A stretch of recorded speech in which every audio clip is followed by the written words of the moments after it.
Përshëndetje miq dhe mirë se erdhët në kanalin tim. Sot për ju po sill recetën për eclair ose pasta të shu siç njihen ndryshe. Edhe pse në pamje të parë duket një ëmbëlsirë e vështirë, pasi të shikoni videon jam e sigurt që do e shikoni se sa i thjeshtë është procesi përgatitjes së tyre. Madje as nuk do dëshironi që t'i blini më në pasticeri, por do i përgatisni ato vetë në shtëpinë tuaj. Le të nisim me përgatitjen. Në fillim në një tenxhere do shtojmë 2 filxhane kafeje me ujë të ftohtë dhe 2 filxhane kafeje me qumesht.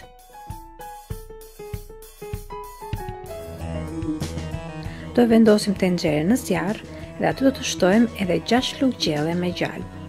Do shtojmë edhe sheqer 2 ose 3 lugë gjelle, nuk do të shtojmë më shumë pasi do të bëhen shumë të ëmbla.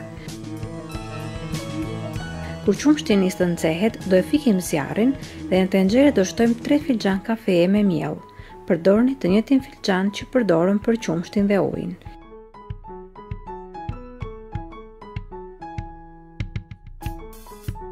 Miellin duke e shtuar dhe duke e trazuar vazhdimisht me një spatull ose lugë druri më mirë pasi i kemi më kollaj.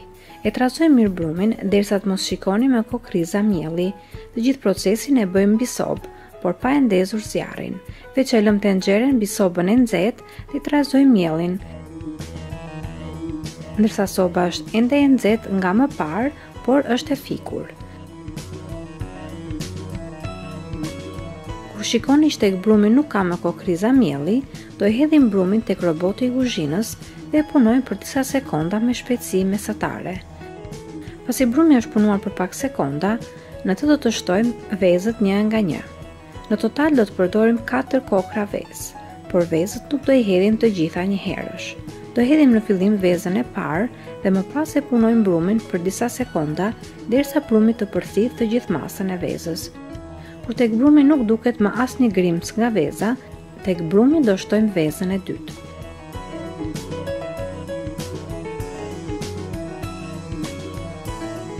Do e rajmë sërish brumin disa sekonda të tjera derisa të përthith vezën e dytë dhe kështu do të veprojmë derisa të përfundojmë të 4 vezët. Pasi kemi hedhur të gjitha vezët dhe brumi është rrahur aq sa duhet, do të shikoni që në fund brumi duhet të jetë si ky që shikoni në video. Pra duhet të jetë një brum goxha i shkrifët që kur e kapni me telin e robotit ose edhe me një lugë, brumi të tërhiqet pak për lart.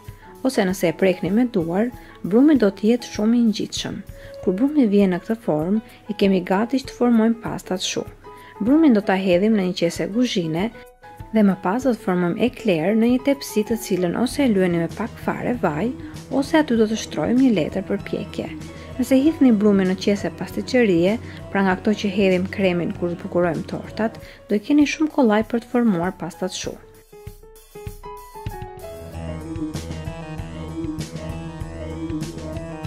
Pastat shu ose eclair do i bëjmë rreth 10 cm të gjata. Dhe kur t'i vendosim në tepsi, do të lëm pak hapësirë nga njëra tjetra, në mënyrë që të kenë hapësirë kur të piqen. Edhe nëse gjatë formimit të eclair, do të shikoni që ndonjë prej tyre merr ndoshta një formë të çrregullt, mos u mërzisni, pasi në fund do i rregullojmë që të gjitha. Ndërkohë që bëjmë pastat shu, do të hapim furrën që të ngrohet në 200 gradë Celsius. Pasi kemi përfunduar së formuari pastat shu, do rregullojmë ato që kanë marrë pamje paksa të çrregullt gjatë formimit. Për këtë do të lagim pak duart me pak ujë të ftohtë dhe me gishta mundohemi të rregullojmë ato pjesë që nuk na pëlqejnë. Më pas, pastat shu i kemi gati për në furrë. Do i fusim të piqen në 200 gradë Celsius për vetëm 10 minutat e para. Dhe më pas, pa e hapur derën e furrës fare, do ulim nxehtësinë në 180 gradë Celsius dhe do i lëmë eclair të piqen edhe për 35 minuta të tjera. Mos e hapni furrën gjatë pjekjes, pasi do t'ju prishet e gjithë puna. Ndërkohë që pastat shu piqen në furrë, ne do të formojmë kremin e pasticerisë, me të cilat do t'i mbushim nga brenda. Për këtë në një tenxhere do të hedhim 3 gota me qumesht, shtojmë gjithashtu edhe 5 lugë gjelle me sheqer. Ndërkohë në një tas hedhim 11 lugë gjelle me niseshte ose gjysmën e gotës me të cilën matëm qumeshtin. E përziem niseshten me pak fare qumesht derisa në tas të mos ketë më kokrizat e niseshtes dhe do i shtojmë edhe 2 kokra vezë dhe i përziem së bashku. Ndërkohë do të hapim sobën dhe e lëm qumeshtin që të nxehet duke e trazuar.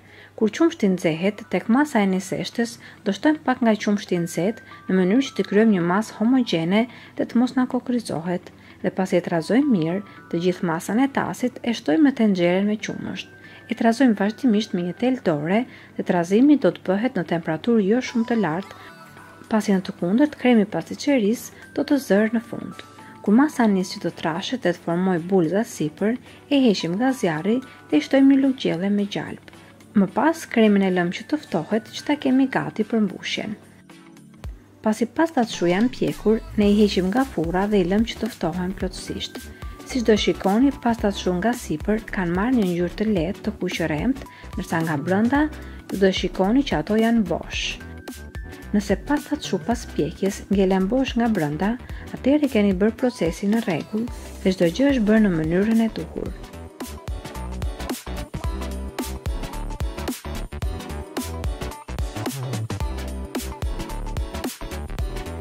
Për t'i mbushur pastat shu, u hapim disa vrima në pjesën e poshtme me anë të një thike dhe më pas i kemi gati për kremin. Kur kremi është ftohur plotësisht, e hedhim tek qesja e kuzhinës dhe do të nisim të mbushim ekler. Pastat shu në pjesën e poshtme duhet jenë të hapura në dy vende, ose nëse doni i çani me një thik në mes dhe i mbushni ashtu.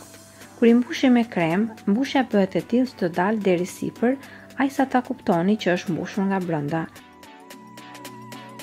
Madje pastat shu do të rëndohen dhe atëherë ju do e kuptoni vetë se kur duhet ndaloni dhe të mos i mbushni më shumë.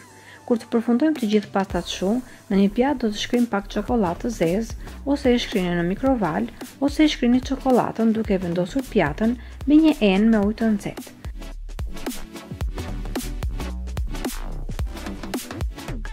Më pas do të kalojmë të gjitha ekler tek çokolata e shkrire dhe pastat shu do i vendosim më pas në një tepsi dhe do i lëmë që çokolata të thahet komplet.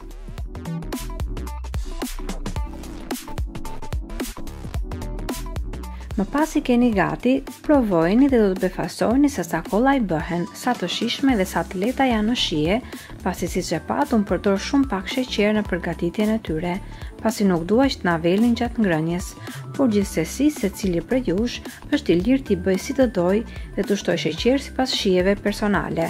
Do të shikoni dhe pamjen e tyre nga brenda dhe do shikoni që nuk kanë as pak dallim nga ato që bëhen në pasticeri. Nëse i bëni një herë, do ja merrni dorën shumë kollaj dhe do i përgatisni gjithmonë. Unë dua t'ju falenderoj si gjithmonë që më ndoqët edhe në këtë video. Nëse ju pëlqeu receta, mos harroni që t'i jepni një like, ta shpërndani atë me miqtë tuaj apo dhe të lini poshtë te komentet pyetje dhe përshtypjet tuaja. Për më shumë receta të tjera mund të abononi në kanalin tim pasi është falas dhe mbështetja juaj për mua është shumë e rëndësishme. Unë ju falenderoj të gjithëve që më ndoqët, bashkë do të dëgjohemi sërish në videon e radhës, deri atëherë, Zoti ju bekatoft të gjithëve.